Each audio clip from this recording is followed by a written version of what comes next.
Happy New Year! It is 1st Jan 2020 and I'm literally recording this video 20 minutes and 20 seconds into the new year. Let's begin the new decade by playing some Browndust. Today's video will be about what we can expect in the first quarter of 2020. This is a compilation of all the news that has been going around. Some of the contents will be taken from Korean Browndust server, so if you haven't been following it, this video should be pretty useful to help you prepare for what's to come. You can use the timestamps in the description below to navigate. Currently here is the event calendar. Today and tomorrow we'll have the wonderful 2020 login bonuses. We'll get a 5-star missionary ticket for free, which is really awesome. There is also the Hot Time sales event and the New Year packages for the whales. And from now till 9th of January, we have the Missionary Recruit 10+2 event.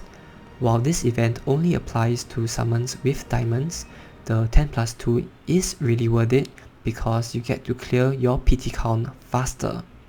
If you haven't already got existing missionaries like Christina or Glacier, this is the best opportunity. I'm talking about Christina and Glacier because their companions will be released in the next major update on 9th of January. During this event from 9th to 22nd January, there will be Missionary Time 2 experience.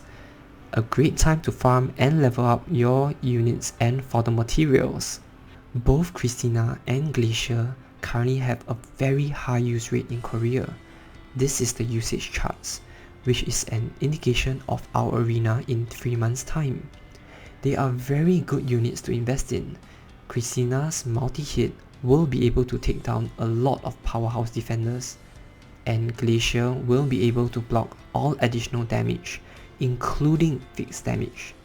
So she will survive strong attackers like Taylor, Eden, and especially Livia. However, do note that Glacier will have to be plus 15, which requires a lot of investment. Iris and Maria's companions will also be released in this patch, and she looks really lovely. This patch will also release Evil Castle floor 51 to 55. Don't worry, it looks pretty easy to clear. The key is to use Mia to charm the boss, to buff your units and ensure an easy victory. The January 22nd update is going to be an exciting patch. Firstly, there will be a Soul Year discount. It is a discount for both Soul Crystals and Gold, so start saving up your crystals and gold for them. It is typically a 10% discount, but if you are summoning a lot, little bits do add up. We will also be seeing a new guild vs guild mode called Conquest. The teaser is already out, and I'll be covering this more in depth in the future videos. In this patch, we will also see the Lunar New Year updates. With the login bonus, I assume we will get this Iris costume at the end of it, and maybe the Natas New Year costume too. If you are a new player, you ought to know that when Browndust says it is limited period only, they mean limited period only, unless stated otherwise. Especially for seasonal skin, once you miss it, you can almost never get it again.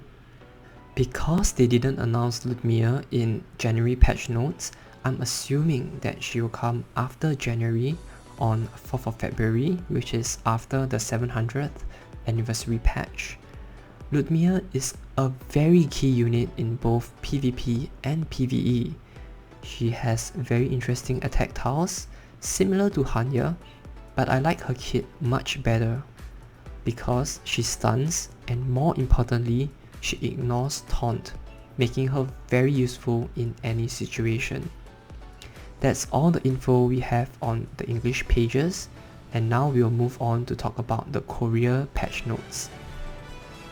Based on November's developers' notes, Korea released new chapters for Campaign 2 alongside Conquest, so we should have the campaign updates in February.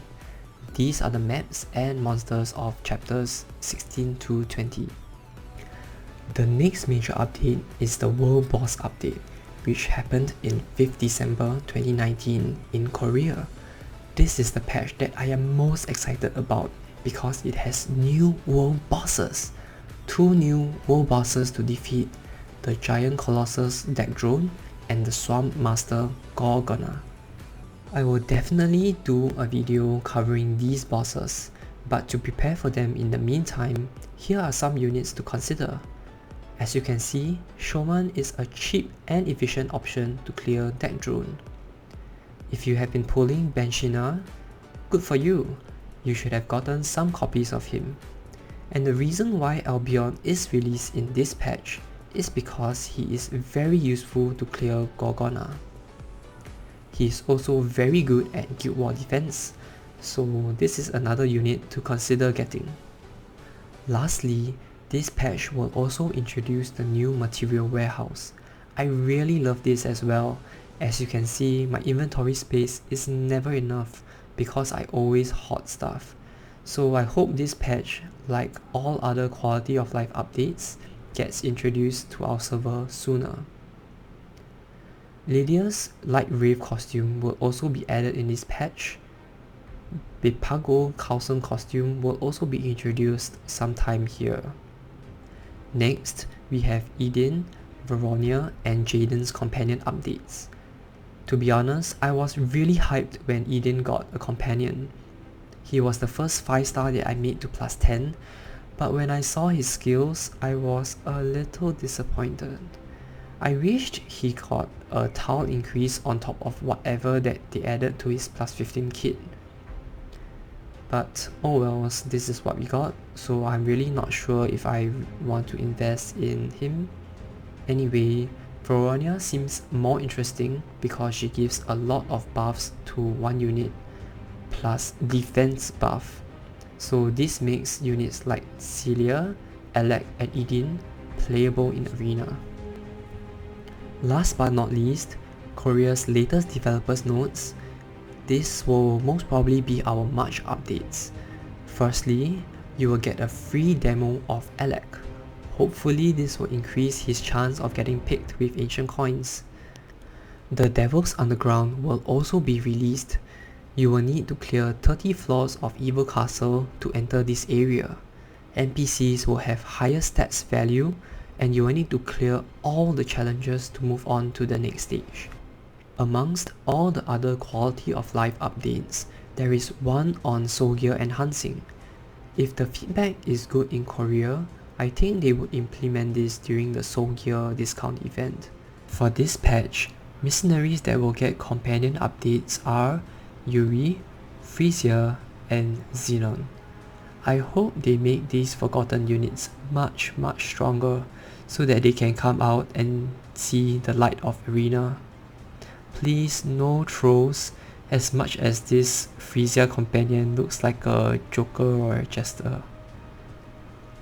And this is a rough image of the new mercenary.